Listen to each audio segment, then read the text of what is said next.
Last film we're going to look at is One Life, and this stars Anthony Hopkins and Johnny Flynn in the story of Nicholas Winton, who came to the public's attention due to his war work reflected in the TV show That's Life, which probably Emma and Scott were not aware of.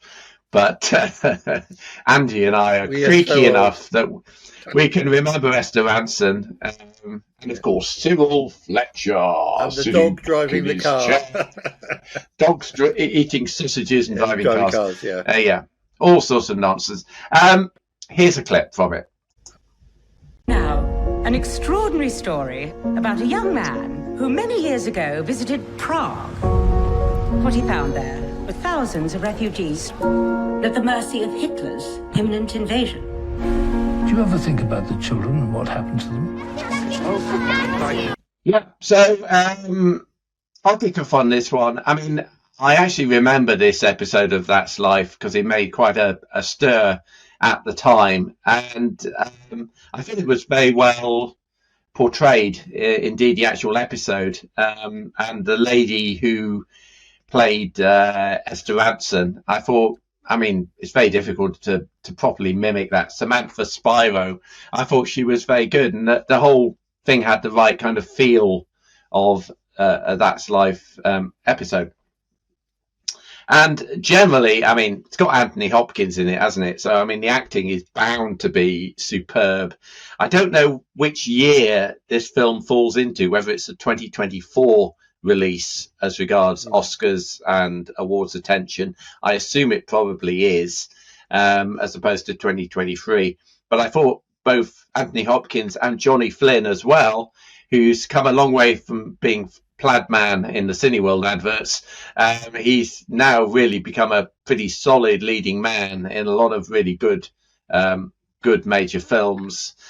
And Helena Bonham Carter as well, I thought, as playing his mother, who basically storms into ministry departments and says, "Now look here, let's sort this out, young man." I thought he was great. And it was great to have the two popes together again, Jonathan Pryce and Anthony Hopkins, in a kind of cameo scene over lunch. I thought that was great. The one piece of casting which did feel a little bit off for me was having Lena Olin as his wife, who's a Swedish actress. She's 17 years younger than Anthony Hopkins.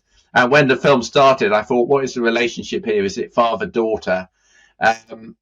Now, I looked this up, and in real life, she was 10 years younger than Nicholas Winton. So, I mean, it's not a massive difference there, but I found that a little bit distracting in the big scheme of things. But overall, this tells a phenomenal story about this guy who was basically the English Schindler, helping children escape from the horrors of the Nazis. And it's particularly astounding that every child, in order to get the visa, had to have £50 of resettlement money. And you put that into the inflation calculator, and that comes out as £3,400 in today's money.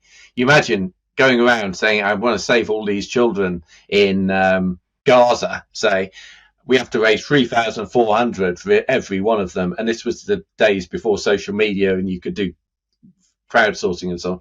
So it's just pretty astonishing what the guy did. So I think it's a really good untold, well, it's been told by That's Life before, but I think in terms of a movie, I think it's a really solid opportunity for the movie. The one negative I would have, other than a little bit on the casting, is I felt the story was a little bit too easy. You look into the actual history of it, which I've done, and there was lots of other stuff to do with bribing people and challenging officials on the train journeys that's kind of get glossed over. The kids get on the train, they end up at Liverpool Street Station, job done, right? And I thought there could have been more depth and more tension injected into the story based on some of the stuff that absolutely did happen on these perilous journeys for the kids. So that was my one thing. Who else has seen it? Andy and Emma, I think. Emma. So although I hadn't seen the show originally, I have seen many times the clip that they obviously echo in the advertising for this, where, you know, he stands up and everyone is around him, and it gets me every time. Every time I see it, I bawl my eyes out. It's just like so wonderful. And so I was really looking forward to seeing this, and I have to say, I was engrossed in it the whole way through. Although I will agree, and I hadn't actually thought about it before now, like, I did love the film entirely, but you are right, Bob, that actually bits of it could have been more in depth, a bit more variety of what they're telling about that tale, because it's each time you flash back, it is very similar in what is happening. It's almost a rinse and repeat, isn't it? Yeah, which, you know, I understand that is obviously part of what happened, but yeah, you are right. There are a lot of other aspects, and I don't know whether that's potentially because it seemed to jump backwards and forwards quite quickly in some instances, and yeah, whether padding those out a little bit would have led us to those other stories. I don't know, but yeah, I certainly, I loved it. Although there were random bits in it I wasn't really sure about, like, why on earth were all the kids playing around a pool? I just didn't really know why that was in there, but fine, whatever. Yeah. That was the party at the end when they all got together, wasn't it? And the kids were just playing in his pool. Yeah. I thought that ending was a little bit odd and a little bit it was a little strange. And I, as you said, you know, Johnny Flynn being one of the Cineworld guys, I dislike him generally in films, but I actually thought he was very good. Yeah. And I did really enjoy his performance. Good. And although I can't see him growing up into Anthony Hopkins, but it's fine. We all grow up into something, right? Andy, how about you? Anything to add? Yeah, I often complain that films are too long. For me, this was too short. And I think it could have been padded out a bit, as you say, and I think a little bit more detail could have been added. I mean, you mentioned Schindler. This would make a great double bill. Double bills being a theme of tonight, with Schindler's List, you know, because Schindler's getting ready to rescue Jews from Auschwitz. You know, Nicholas Winton is already rescuing kids from Prague. And I thought it was a good story, fantastic story, really well told. Like you, I remember the That's Life episode, and so it was good to see a little bit more of the background of what led to that. But I felt this could have had a little bit more background. I wanted more detail. I wanted to know more. I wanted to know a little bit more about what happened on the train. So there's one very tense scene on the train, I think to do with the last train, isn't there, that didn't make it? Yes. But I think other than that, I think it's really good. Anthony Hopkins is always going to be value for money, and if it does qualify for the Oscars, I would have him as a top contender. I don't know whether it'd be best actor or best supporting actor for this particular role. But it is.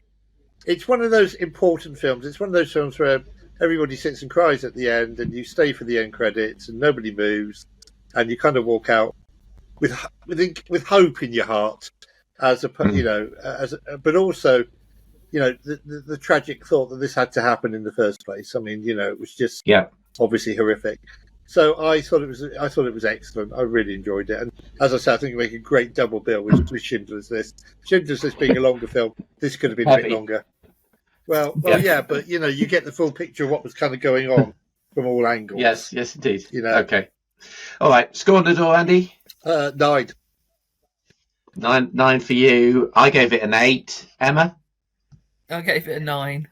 9 as well. 26 then divided by 3 is definitely 8.66 then for One Life. Is that our highest score of the night? I think it is, yes. So that's definitely a hit for One Life. Very good. Okay.